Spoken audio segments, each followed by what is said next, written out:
కొన్ని కోట్ల మంది రైతులకు ఏడాదికి 6,000 రూపాయల సాయం, కిసాన్ క్రెడిట్ కార్డులు, ఉచిత రేషన్ పంపిణీ, ఉచిత గ్యాస్ కనెక్షన్లు, కరోనా వ్యాక్సిన్లు, పిల్లలకు టీకాలు, ఆయుష్మాన్ భారత్ పథకం ద్వారా 5 లక్షల ఆరోగ్య బీమా. ఇలాంటి పరిపాలన కోసమే కదా మనందరం ఎదురు చూసింది. మన అందరి నేస్తం బీజేపీనే గెలిపించేద్దాం. అన్నా నమస్తే. నమస్తే సార్. ఏం పేరన్నా? నా పేరు నాగేందర్. ఏం చేస్తారు నాగేందర్ గారు? నేను ఫైనాన్స్ రికవరీ చేస్తాను. ఫైనాన్స్ రికవరీ ఎక్కడ, ఏ ఊరన్నా? సూర్యాపేట్. సూర్యాపేట్ అంటే ఎట్లా ఉండదు రికవరీ అంటే? టార్గెట్ ఉంటుంది, ఎంత ఉంటుంది? టార్గెట్ ఉంటుంది సార్, టార్గెట్ ఉంటుంది. మన ఫైనాన్స్ దాని సిచ్యువేషన్ బట్టి ఉంటుంది. మనం ఒక్కొక్కసారి లూజ్ చేస్తాం, ఒక్కొక్కసారి టైట్ చేసేస్తాం. మరి ఏముండి అయితే కూడా ఎట్లయినా చేసి రికవర్ చేసుకోమండి. మన బాధ్యత మనం ఖచ్చితంగా నిర్వర్తించాలి కాబట్టి. అంటే కొన్నిసార్లు కస్టమర్తో కూడా కొద్ది ఇబ్బందులు వస్తుంది కదా? ఇబ్బంది ఇప్పుడు మనం 100% చేసినప్పుడు ఒక 5 to 5% దాన్ని కొన్ని వదిలేసుకోవాల్సి వస్తుంది. అది సిచ్యువేషన్ మనం కంట్రోల్ 100 అంటే కూడా ఇట్స్ నాట్ పాసిబుల్. అది ఎనీ ఇండస్ట్రీ కానీ కోఆపరేషన్ కానీ ఎనీ సరే 100 అనేది ఇట్ నథింగ్ ఇంపాసిబుల్. అంటే మీరు ఫైనాన్స్ రికవరీ అంటే మీకు పొలిటికల్ మీద బాగా అవగాహన ఉంటుంది. ఎందుకంటే పొద్దుగా లేస్తే బాగా పబ్లిక్ కలుస్తుంటారు. ఇప్పుడు ఎంపీ ఎలక్షన్స్ వస్తున్నాయి అన్న, దేశ ప్రధాని ఎన్నుకునే ఎలక్షన్స్. అంటే భారతదేశం సుభిక్షంగా ఉండాలన్నా, డెవలప్మెంట్ కావాలన్నా, అన్ని విధాల డెవలప్మెంట్ కావాలన్నా ఎవరు వస్తే అధికారంలోకి బాగుంటుంది అనుకుంటారన్నా? 100% శ్రీ నరేంద్ర మోడీ గారు అండి. అలా నో ఛాన్స్. ఒకవేళ నరేంద్ర మోడీ గారు అంటే ఇప్పుడు వాళ్ళకి మోరల్ వాల్యూస్ కొన్ని ఉంటాయి కాబట్టి బహుశా ఇంకా ఈసారి లాస్ట్ కావచ్చేమో.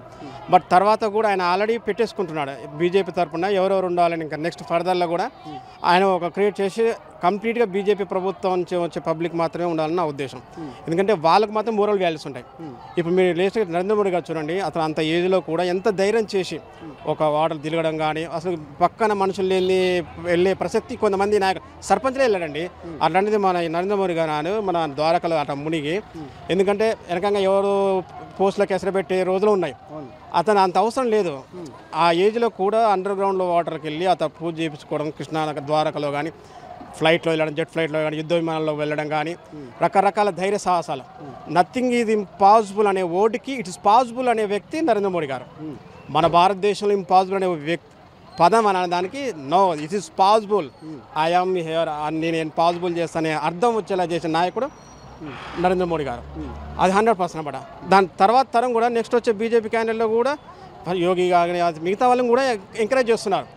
ఏంటంటే భారతదేశం మెయిన్ ఏంటంటే బీజేపీ ప్రభుత్వం ఏంటంటే భారతదేశం నా మాతృభూమి, భారతీయులందరూ మా సహోదరులు, మేము భారతదేశం కోసమే, భారతదేశం నా మాతృ అన్న ఉద్దేశంతో నడిచే పార్టీ, ఏకైక పార్టీ. మిగతా పార్టీ అలాగా సార్, స్వార్థం, కుటుంబం, కలహం, ఇక రకరకాలు. ఇలా ఏంటంటే ఓన్లీ భారతదేశం కోసమే, కుల మత రహిత అన్నిట్లా. కొంతమంది చెప్పొచ్చు మతత్వాన్ని. స్వతంత్రం రాకముందు ఎవరు సార్ మత ప్రాతిపదికన దేశాన్ని విభజించింది? ఇంజనీర్ బేసిక్ ఐడియా లాంటిదా? బీజేపీ ఇప్పుడు స్టార్ట్ అయింది. స్వతంత్రం రాకముందు అంతే మన ప్రజలు అప్పుడు స్వాతంత్రం కోసం పోట్లాంజలో ఇతర మతస్థులు లేరా? అంత ఒక్కొక్క రోజులో ఉన్న అంత ఉద్దేశం ఎలా వచ్చింది? అప్పుడు పార్టీ ఏ పార్టీ ఉన్నది? మరి ఎందుకు మతతత్వంగా 2 విధాలు కొట్టింది అంటే ఆ ప్రకారం ఎవరు మతతత్వం? బీజేపీ పార్టీయా లేదంటే కాంగ్రెస్ పార్టీయా? అంటే కేవలం కాంగ్రెస్ పార్టీ మత ప్రకారం 2 ప్రధాని ఉండాలన్న ఉద్దేశంతో దేశాన్ని ఎడగొట్టింది. అలాంటి కాంగ్రెస్ పార్టీని పెట్టి బీజేపీ మతత్వ పార్టీ అంటే ఎలా? ఏ బీజేపీ పార్టీలు ఎక్కడ కూడా హిందువులో కానీ ముస్లిం కానీ మనకు సపరేట్ బియ్యం అని లేదు, సపరేట్ ఏ స్థానం లేదు, అందరికి సమాన స్థానం. దేశం ఒకటే, భారతీయులందరూ సమానమే, అన్ని కుల మత రాత అందరూ సమానంగా ఉండాలి. అదే ఏకైక లక్ష్యంగా ఉండాలి. అంతేగాని ఒకరు ఎక్కువ ఒకరు తక్కువ ఉండకూడదు. ఆ నినాదం బీజేపీలో ఉంది, మిగతా పార్టీలో లేదు. అందరి సమానత్వం లేదు. వాళ్ళ ఓట్ల రాజకీయం కోసం వాళ్ళ ఓట్ల కోసం ఒకరికి ఎక్కువ ఇస్తాను, ఒకరు తక్కువ ఇస్తాను. ఈరోజు పర్సంటేజ్ రిజర్వేషన్ తీసేస్తా అంటారు. మొన్న రిజర్వేషన్లో బీసీలుగా కోతకు వచ్చింది. ఇప్పుడు సపోజ్ నేను ముదిరాజ్ సార్, ముదిరాజ్ కులస్తుని, ఎంతమంది ముదిరాజ్ కులస్తున్నారు? నువ్వు పర్సంటేజ్ తగ్గిన వల్ల ఎంతమంది విద్యార్థులకు ఇప్పుడు పర్సంటేజ్ సీటు రావట్లేదు, చదువుకునే దగ్గర రావట్లేదు, ఉద్యోగాలు రావట్లేదు. అంటే నువ్వు ఇల్లునే కోసినావు, ఓసీ వాళ్ళని తీసుకొచ్చి దాదాపు 7% కోసినావు, మిగతా వాళ్ళని కోస్తున్నావు. నువ్వు ఎట్లా ఏ ప్రకారం మీరు ఎట్లా చేస్తారు? నువ్వు రిజర్వేషన్ పెంచాల్సింది. అప్పుడు నువ్వు వాళ్ళకి రిజర్వేషన్ ఇచ్చినప్పుడు ఇలా పెంచాలి. 50% రిజర్వేషన్ 60 లేకపోతే టోటల్ ఇచ్చేసేసాయి.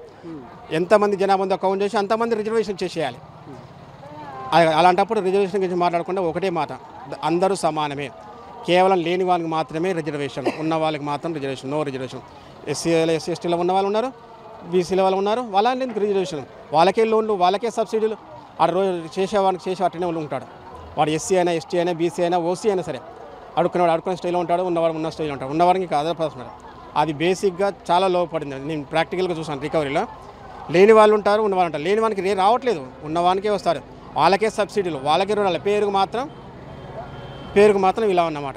ఓకే అండి, ఇప్పుడు ప్రధానమంత్రి బీజేపీ ప్రభుత్వం 400 సీట్లు టార్గెట్ పెట్టుకుంది. 400 సీట్లు టార్గెట్లు పెట్టుకున్నది. 400 సీట్లలో కూడా నల్గొండ ఉండబోతుందా? మీరు కరెక్ట్గా వచ్చారు సార్.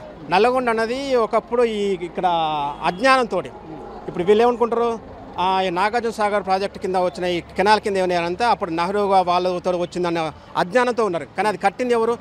ముఖ్యాల రాజా. వీళ్ళు ఏంటంటే ఓపెనింగ్కి వచ్చి కట్ చేసి అజ్ఞానంతో ఇప్పటికీ ఉన్నారు సార్. మీరు అనేది వాస్తవమే. ఏంటంటే ఒకేసారి మనం గెలుస్తుందని ఆశ పెట్టుకోవద్దు. మన ప్రయత్నం మనం చేయాలి, మనం మోటివేట్ చేయాలి, వాళ్ళు చెప్పాలి వాస్తవ పరిస్థితులు. ఒకప్పుడు చదువుకున్న అజ్ఞానులు ఉన్నారు, ఇప్పుడు చదువుకున్న అజ్ఞానులు ఉన్నారు.